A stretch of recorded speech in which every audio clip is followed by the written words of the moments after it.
I turned 70 sitting beside a lawn mower in my own garage while my children toasted themselves in my dining room. Not toasted me. Themselves. I could hear the glasses clinking through the cracked door that led from the garage into the kitchen. My oldest daughter, Denise, was laughing loud enough for the neighbors to hear. "To new beginnings," she said. "To family." I looked down at my paper plate balanced on my knees. Cold brisket, a scoop of potato salad, and a roll so hard it could have been used as a doorstop. Behind me, my old Craftsman toolbox sat against the wall. Beside me was the lawn mower I had been meaning to sharpen. Across from me were 2 folding chairs, both empty. That was my 70th birthday party. In my own house. The house I bought in 1984 with my late wife, Martha. The house where I had fixed leaky faucets at midnight, patched bike tires in the driveway, and paid 3 college tuitions I could barely afford. And now I was in the garage because, according to Denise, Dad gets overwhelmed with crowds. That was what she told the guests. What she told me was different. "Dad, don't make this weird," she had whispered when I walked toward the dining room table. "You know how you get. The garage will be quieter for you." "I get what?" I asked. She gave me that smile people use when they're pretending to be patient. Old. That was the first gift my children gave me that night. The second came after the guests left. Denise walked into the garage holding a white envelope and said, "Dad, you're still paying, right?" I looked at the paper in her hand. "What is that?" "The catering invoice." She set it on top of my toolbox like she was handing me a grocery receipt. $3,600. Before tip. My son Brian leaned in behind her, loosening his tie. "It was your party." My youngest, Carla, didn't even look embarrassed. She was scrolling through photos on her phone. I opened the invoice slowly. $3,600. For a party where I sat next to a lawn mower. I looked up at the 3 of them, all grown, all well-dressed, all standing in the garage they had treated like a storage closet for their father. "Who approved this?" I asked. Denise sighed. "Dad, come on. You always handled the family stuff." That sentence landed harder than the bill. You always handle the family stuff. That was what they called it when I paid property taxes after Brian lost his job. When I covered Carla's divorce attorney retainer. When I loaned Denise $10,000 for her temporary cash flow issue, and never saw a dollar back. Family stuff. I folded the invoice once and put it in my shirt pocket. Denise frowned. "So you'll take care of it?" I said. "I'll look into it." Brian laughed under his breath. "There he goes, acting like it's a federal case." I didn't answer. At 70, a man learns that silence can be a tool if you know where to put it. The next morning, I made coffee at 5:30 like I had for 40 years. I sat at the kitchen table and looked around the house. Martha's curtains still hung in the breakfast nook. The pencil marks on the pantry door still showed the kids' heights from when they were little. The dining room table, the one they wouldn't let me sit at, had a scratch on the corner from when Brian drove a toy truck across it at age 5. I wasn't angry yet. Not cleanly. I was tired in a way that felt deeper than sleep. Then my phone buzzed. It was a group text from Denise to Brian and Carla. She had included me by mistake. "Denise, engagement party is basically set for August 12th. We can use Dad's place. Backyard photographs well. Brian, he'll complain about the grass. Carla, just tell him it's for family. He'll fold. Denise, I already told the planner the house is available. We'll need him to cover the tent too. He owes Lily a nice party after missing so much." I stared at that last line. Lily was my granddaughter. I loved that girl. I had not missed so much. I had been the one picking her up after school when Denise was building her real estate business. I had paid for her braces. I had taught her how to check tire pressure. But to my children, history was whatever made them look right in the moment. I set my coffee down and kept reading. "Brian, what about the house trust?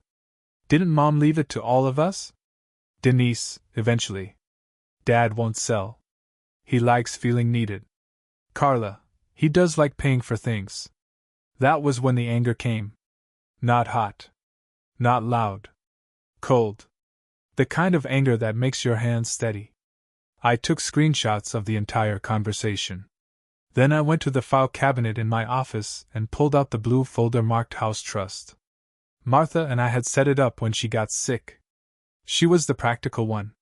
She always saw people clearer than I did, even her own children. Harold, she told me once, sitting in that same kitchen with a scarf around her head after chemo. Love them, but don't let them spend you down to prove it. At the time, I thought she was being harsh. That morning, I realized she had simply been early. The trust did not say what my children thought it said. The house was mine to live in, sell, lease, donate, or transfer during my lifetime. The children would inherit only what remained after my care, debts, and final wishes were handled. There was also a clause Martha insisted on adding. If any beneficiary attempted to pressure, misrepresent, or use the property without my written consent, their access and future claim could be suspended by trustee review. I read that clause 3 times. Then I called our attorney, Mr. Adler. He was 81 and still sharper than any man I knew. Harold, he said, I was wondering when you'd call. You knew? I knew Martha. She expected this eventually. That almost broke me. I drove to his office that afternoon with the catering invoice, the screenshots, and the event planner's email Denise had forwarded to herself from my computer. Yes, she had used my computer. Yes, she had left her email logged in. Mr. Adler read everything without interrupting. When he finished, he said, Do you want punishment or protection? I thought about my children in my dining room raising glasses while I ate alone beside a mower. Protection, I said. But I don't mind if it teaches. That made him smile. Over the next 2 weeks, I did nothing dramatic. That's important. People expect revenge to begin with shouting. Mine began with paperwork. First, I called the caterer. A woman named Janice answered. I said, This is Harold Whitaker. I understand my name is on an invoice for $3,600. Yes, sir. Your daughter said you were the host and responsible party. Did I sign anything? A pause. No, sir. We only have your daughter's email confirmation. Then please send me a copy. She did. Denise had written, Dad approved all charges. Bill him directly. That was line number 1. Second, I called my credit card company and removed all authorized users. Denise's card, Brian's card, Carla's emergency card. All cancelled. Third, Mr. Adler sent a formal notice to my children. Not emotional. Not cruel. Just clear. They had no authority to book, use, represent, rent, advertise, or financially obligate my property without written consent. Any planned event at the house was cancelled. Any vendor told otherwise should be directed to my attorney. The explosion came exactly 19 minutes after the emails went out. Denise called first. What did you do? She snapped. I clarified some boundaries. You embarrassed me in front of the planner. You booked my house without asking me. It was for Lily. No, I said. It was for you. There was silence. Then she said the line I'll remember longer than I should. Dad, you're 70. This house is basically ours already. I looked at Martha's photo on the mantel. No, I said. It isn't. Brian called next. He tried anger first. You're tearing this family apart over one party? One party in August, I said. And a birthday in June, and credit cards, and taxes, and loans, and 30 years of assuming I'd pay to be included. He switched to mockery. You're lonely. That's why you're doing this. I said. No, Brian. I was lonely sitting in my own garage while my children drank in my dining room. This is something else. Carla tried tears. Dad, Denise is just stressed. You know how she is. I do, I said. And now she can be stressed somewhere else. The catering bill was resolved quickly. Janice, bless her, removed my name and reissued it to Denise. Denise refused to pay. The caterer sent it to collections under Denise's business name because Denise had used her real estate email to book everything. That was consequence number 1. The engagement party was consequence number 2. The planner had already posted a summer garden engagement celebration teaser online using a photo of my backyard. Mr. Adler sent a takedown notice. Then the tent company, florist, and bartender all asked Denise for deposits under her own name. She couldn't cover them. Lily called me crying. That was the only part that hurt. Grandpa, Mom said you canceled my party because you're mad at her. I closed my eyes. No, sweetheart. I canceled people using my home without asking me. I did not cancel loving you.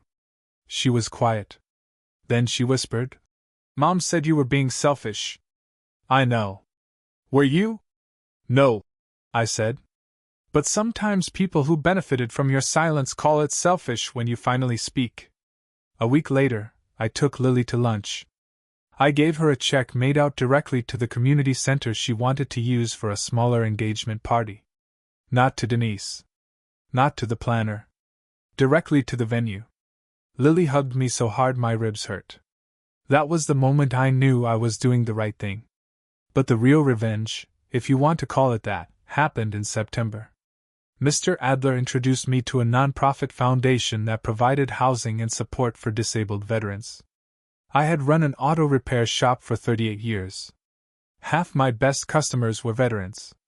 My older brother came back from Vietnam with a limp and nightmares he never named. The foundation had been looking for a residential property in my area for years. My house was perfect. So I sold it to them below market value with one condition. I retained the legal right to live in the converted guest suite for the rest of my life, with maintenance covered and full privacy. The main house would become transitional housing for veterans. When my children found out, they didn't call. They came over. All 3 of them stood on my porch like they were there for an intervention. Denise held the deed transfer notice in her hand. You sold our childhood home? I opened the screen door but didn't invite them in. I sold my house. Brian's face turned red. Mom would be ashamed. That one almost got through. Almost. Then I remembered Martha's clause. I said, Your mother helped me write the trust that allowed it. Carla started crying. Where are we supposed to have holidays? I looked past them at the maple tree in the yard, the one Martha planted when Denise was born. I don't know, I said. Maybe somewhere you don't put the host in the garage. For once, nobody had a quick answer. The foundation moved slowly and respectfully. They let me keep Martha's garden. They asked before changing anything. The first veteran to move in was a man named Luis, 58, quiet, with a service dog named Benny. He helped me fix the back fence the second week he was there. One evening, we sat on the porch drinking lemonade, and he said, Must be strange sharing your house. I thought about it. Then I said, No. What was strange was paying for a family that treated me like a guest. My children still don't understand. Denise tells relatives I gave away their inheritance. Brian says I was manipulated. Carla sends long texts about family healing but never mentions the garage. That's fine. They lost the house they thought they could claim early. They lost the credit cards they thought would never shut off. They lost the father who would pay any bill just to be allowed back at the table. As for me, I turned 70 beside a lawn mower. But I'll turn 71 on my porch, with Martha's roses blooming, veterans laughing in the kitchen, and a dining room table where nobody has to earn their seat by being useful. And for the first time in years, when someone says, This is family, I actually believe them.